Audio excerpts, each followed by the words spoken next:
Yeah, so I'm Neil Whitby. I've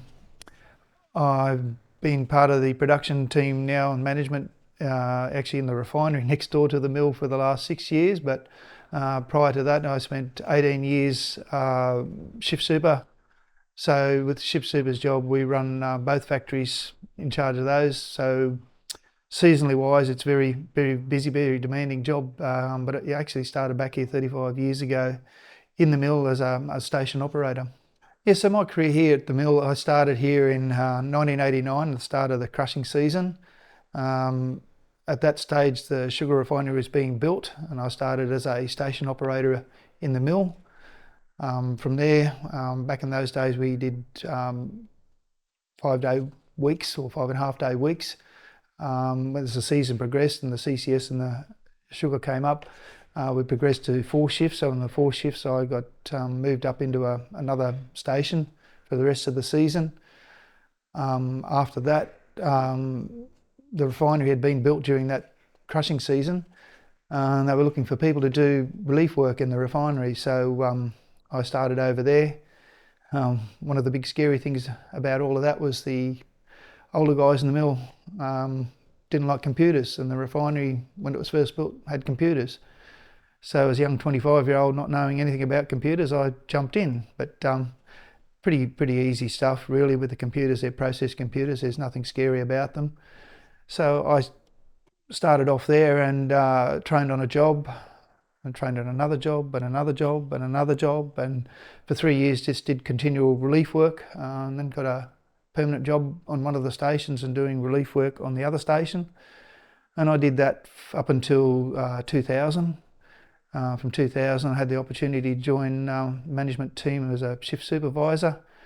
And again, with computers and technology changes, we were able to go back to a one person supervising both factories. Previously, we had 2 supervisors. So I did that for 18 years up until mid-2018.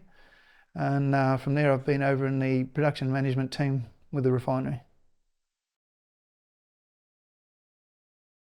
Oh, favourite parts. There could be, there's been a lot of camaraderie between teams. I mean, you get working with teams of guys over the years because we have 4 shifts usually of people in both factories, and you're working with a diverse group of people all the time, great people. We've had a lot of good times here over the years, but you get a buzz out of the factory running right and getting it right and making sure we're meeting targets. It's a challenge too. Mm. Oh, well, basically the mill's had a part in my whole life. I've grown up on a cane farm. Um, Once I left school, year 10, I got an apprenticeship as a mechanic just in the village here in Harwood. So my whole working life as an adult's been here at Harwood. Tractor dealership, so we also had 2 cane harvesters that worked out of that workshop. So very much a support part of the industry. And yeah, like I say, from there I progressed into working in the factories. So it's been the whole part of my life. I don't know anything but sugar, I guess. That's what we've been brought up and raised with. And like a lot of families around here, there's a lot of family history with that, both here and on the other 2 rivers up north with the mills there. It's a lot of family stuff about in history. 50-year anniversary celebration mean to you? Yeah, so 150-year celebration, that's a bit of a crack of an achievement, that. I mean, I think we've actually got a site that's been running here for 150 years in the same industry, doing basically the same stuff. It'd be hard to find somewhere else in this country that has much of that. I know there is possibly one mill up north that's a bit older than this one, but there's a lot of pride, a lot of history which goes with all of that.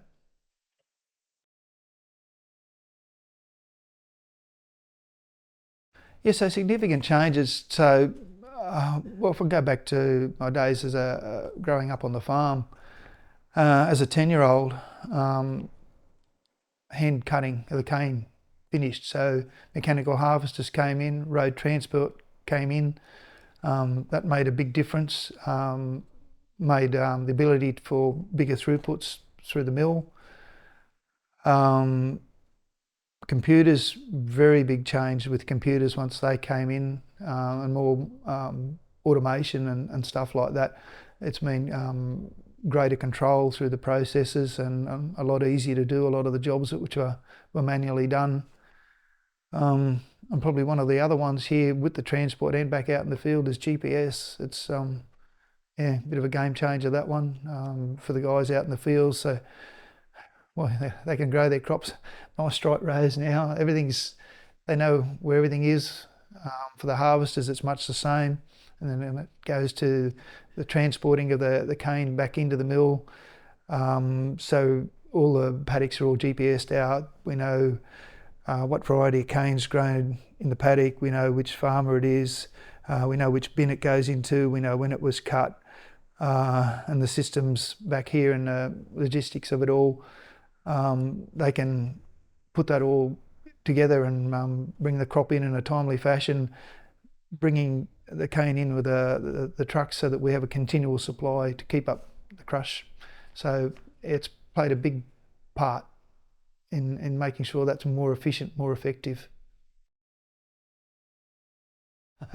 Superpowers, yeah, they sound good, but probably not necessarily a good thing. But it'd be always good to be able to have foresight more than hindsight, for better planning and stuff. But you do that, well, it takes the challenges away, and from the challenges we grow. So yeah, like I say, not necessarily a good thing to have a superpower, I don't think.